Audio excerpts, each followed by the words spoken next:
भिन्न पदार्थ हम स्वयं इनमें रहते हैं। हम अपने को भी नहीं पहचानते, आंख के द्वारा हम अपने को नहीं देखते, हाथ से नहीं पकड़ते। जो शरीर में रहकर इंद्रिय ज्ञान से परे है वही अध्यात्म है। इस शरीर में चेतन आत्मा नहीं हो तो किसी इंद्रिय को ज्ञान नहीं हो। चेतन आत्मा के कारण ही इंद्रियों को अपना अपना ज्ञान होता है। तब केवल चेतन आत्मा का अपना निजी ज्ञान भी है। जैसे आंख का निजी ज्ञान रूप ज्ञान है, कान का निजी ज्ञान शब्द ज्ञान है। आंख को शब्द का ज्ञान नहीं है, आंख को शब्द का ज्ञान नहीं है और कान को रूप का ज्ञान नहीं है, यह सभी जानते। इसी तरह चेतन आत्मा का निजी ज्ञान किसी इंद्रिय को नहीं होता। जैसे लालटेन के अंदर टेम जलता है, उस पर हरा शीशा लगाने से उससे हरा प्रकाश फैलता है, लाल शीशा होने से लाल प्रकाश फैलता है। वह निज टेम का प्रकाश नहीं होता। उसी तरह इंद्रियों के संग में जैसा ज्ञान होना चाहिए सो होता है, और उस चेतन आत्मा का ज्ञान भिन्न है। चेतन आत्मा का निजी ज्ञान अपने को पहचानने और ईश्वर को पहचानने का है। ईश्वर की ओर शरीर नहीं जा सकता, ईश्वर की ओर शरीर नहीं जा सकता, चेतन आत्मा जाती है। जिस ओर जाकर चेतन आत्मा ईश्वर को पावे, जिसका यत्न जाने और चले, तब ईश्वर की शरण में जाना होगा।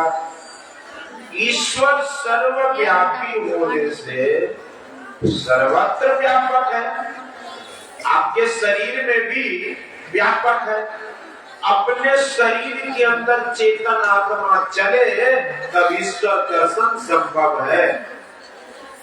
जिस ओर जाने से ईश्वर का ज्ञान हो, जब शरीर इंद्रियों के ज्ञान से चेतन आत्मा ऊपर उठती है तब ईश्वर की शरण में जाती है।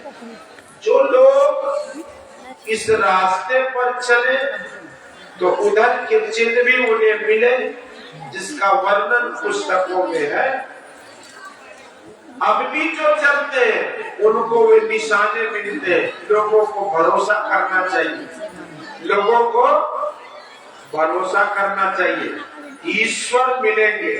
ढिलाई करने से देर लगेगी, ढिलाई करने से देर लगेगी, मुस्तैद होने से शीघ्र मिलेगा। जैसे जैसे ईश्वर के चिन्ह मिलेंगे माया के सेनापति आदि से छूटते जाएंगे। इसलिए लोगों को ईश्वर की शरण में जाना चाहिए। ईश्वर के पास पहुंचते पहुंचते माया का प्रभाव हटता जाएगा।